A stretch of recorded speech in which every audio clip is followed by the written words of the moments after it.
நீங்கள் தியேட்டர் விசிட்டுக்கு வந்திருக்கோம். படத்தோட ரிசல்ட் வந்து நல்லா வந்துகிட்டு இருக்கு. மக்கள் எல்லாரும் ஒருத்தராக போய் தியேட்டரில் பார்த்துட்டு இருக்காங்க கேள்விப்பட்டேன். படம் எல்லாருக்கும் பிடிச்சிருக்கிறதாக கேள்விப்பட்டேன். அப்பா சீன் வரும்போதும் சரி, அந்த பாட்டு வரும்போதும் சரி, ஆடியன்ஸாக எல்லாரும் வந்து ரொம்ப ஆரவாரம் பண்ணி என்ஜாய் பண்ணி பார்க்குறதா கேள்விப்பட்டேன். ரொம்ப நன்றி. இப்போ தான் நானும் படம் பார்த்துட்டு வரோம் இங்கே. என் இன்ட்ரடக்ஷனுக்கும் சரி, அப்பா பேருக்கும் சரி, முருகதாஸ் சார் கார்டு போடும்போதும் சரி, இல்லை அப்பா ஏஐ வரும்போதும் சரி, நல்ல ரெஸ்பான்ஸ் இருக்குது.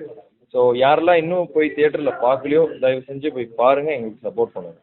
நன்றி. சார், யானை கூட நடிக்கிறது எப்படி ஒரு பிரமிப்பா இருக்கும்? யானை தூரத்துல இருந்து பார்க்கும்போது அது கூட நெருங்கி பழகிறதுக்கு எத்தனை மாச கால அவகாசம் எடுத்துக்கிட்டீங்க? மாசம் தான் இல்லைங்க, ஒரு நாள் தான் ஆச்சு எனக்கு.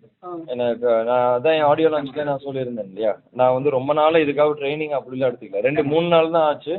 அதுக்கப்புறம் வந்து நாங்கள் வந்து ஏன்னா அது குழந்தை மாதிரி தான், பார்க்க தான் பெருசு, ஆனால் அது மனசு வந்து குழந்தை மாதிரி தான். அதனால 1 நாள் 2 நாள்லேயே என் கூட நல்லா பழகிடுச்சு.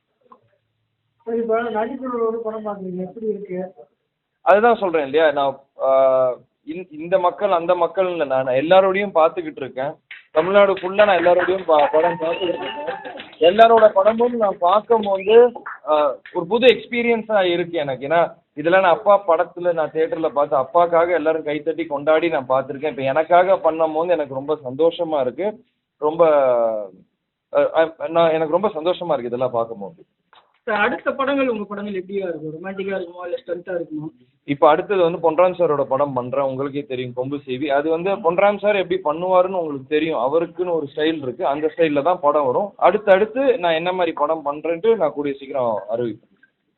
செய்திகளை உடனுக்குடன் தெரிந்து கொள்ள கீழ்கண்ட கேபிள் மற்றும் டிடிஹெச் நெட்வொர்க்குகளில் எம்நாடு செய்தி தொலைக்காட்சியை காணுங்கள். பாதகம் செய்பவரை கண்டால் நாம் பயம் கொள்ளலாகாது பாப்பா. மோதி மிதித்து விடு பாப்பா, அவர் முகத்தில் உமிழ்ந்து விடு பாப்பா. அண்மை செய்திகளை உடனுக்குடன் தெரிந்து கொள்ள இணைந்திருங்கள் எம்நாடு தொலைக்காட்சியுடன்.